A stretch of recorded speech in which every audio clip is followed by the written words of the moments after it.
Hello friends, welcome to Chitra Science Hub. Today we will discuss about glyoxylate cycle. Glyoxylate cycle 1957 में सन hence कॉरनबर्ग और hence crab ने discover किया था। ये cycle plants, fungi और bacteria के अंदर ऑपरेट करता है। अब ये साइकिल जो है वहाँ पर किस लिए ऑपरेट करता है? ग्लूकोनियोजिनेसिस के लिए ऑक्जेलो एसीटेट को प्रोवाइड कराता है। और दूसरा, अगर आपका ये जो ऑर्गेनिज्म है ये C2 कंपाउंड जैसे कि एसीटेट और दूसरे कंपाउंड जैसे कि फैटी एसिड जिसके डिग्रेडेशन से एसिटाइल कोएंजाइम ए निकलता है, अगर ऐसे कंपाउंड पर आपका जो ऑर्गेनिज्म है वो ग्रो करता है, तब ये ग्लाइओक्सिलेट साइकिल ऑपरेट करता है। ग्लाइओक्सिलेट साइकिल प्लांट्स के अंदर ग्लाइओक्सिजोम्स में होता है, वो ऑर्गेनली होती है एक प्लांट्स के अंदर, तो ग्लाइओक्सिजोम्स में ये प्लांट्स के अंदर होता है, और बैक्टीरिया के अंदर जो है ये साइटोप्लाज्म में होता है। अब पाथवे चलाने के लिए सबसे पहले एसिटाइल कोएंजाइम ए चाहिए।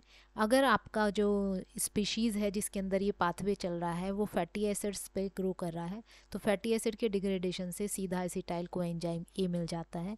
लेकिन अगर वो एसीटेट पे ग्रो कर रहा है तो सबसे पहले एसीटेट से एसिटाइल कोएंजाइम ए सिंथेसाइज किया जाता है। तो एसीटेट से एसिटाइल कोएंजाइम जो सिंथेसाइज करता है वो है enzyme acetyl CoA synthetase. Acetate plus एक मॉलिक्यूल ATP का यूज़ होता है प्लस कोएंजाइम ए, और बनता है हमारा एसिटाइल कोएंजाइम ए। ATP जो है AMP प्लस PPI में टूटता है।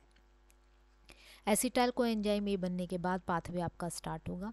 सबसे पहले स्टेप में ऑक्जेलो acetate C4 carbon compound condense होता है एसिटाइल कोएंजाइम ए के साथ। ये 2 कार्बन कंपाउंड है, ये 4 कार्बन कंपाउंड, दोनों मिलके बनाते हैं 6 कार्बन कंपाउंड सिट्रेट।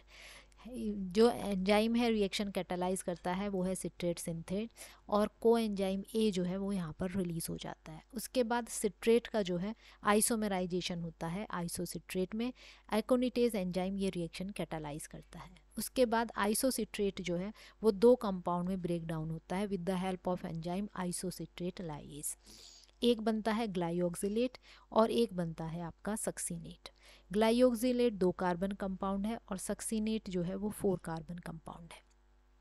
उसके बाद ये जो ग्लाइओक्सिलेट है ये second molecule of acetyl coenzyme के साथ मिलकर मैलेट बनाता है। कोएंजाइम ए रिलीज हो जाता है और एंजाइम जो ये रिएक्शन कैटालाइज करता है वो है मैलेट सिंथेज। उसके बाद मैलेट का ऑक्सीडेशन होता है ऑक्सैलो एसीटेट में। एंजाइम आपका होगा मैलेट डिहाइड्रोजिनेज, और एक NAD का रिडक्शन होता है NADH प्लस H पॉजिटिव में। आइसोसिट्रेट लाइएज और मैलेट सिंथेज ये 2 एंजाइम यूनिक हैं इसी पाथवे के, जो दूसरे रिएक्शंस में नहीं जो दूसरे पाथवे में या साइकिल में पाए नहीं जाते, वो ग्लाइओक्सिलेट साइकिल में ही पाए जाते हैं। अब नेट रिएक्शन अगर हम देखें तो 2 एसिटाइल कोएंजाइम ए जो मॉलिक्यूल हैं वो हमारे यूज़ हुए।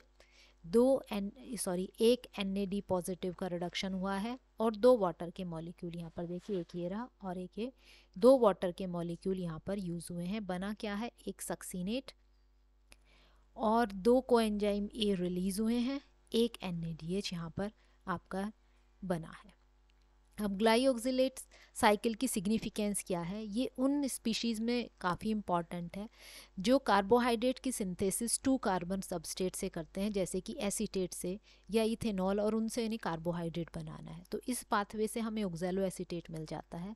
ऑक्सैलो एसीटेट से फिर ग्लूकोज की सिंथेसिस होती है ग्लूकोनियोजिनेसिस में।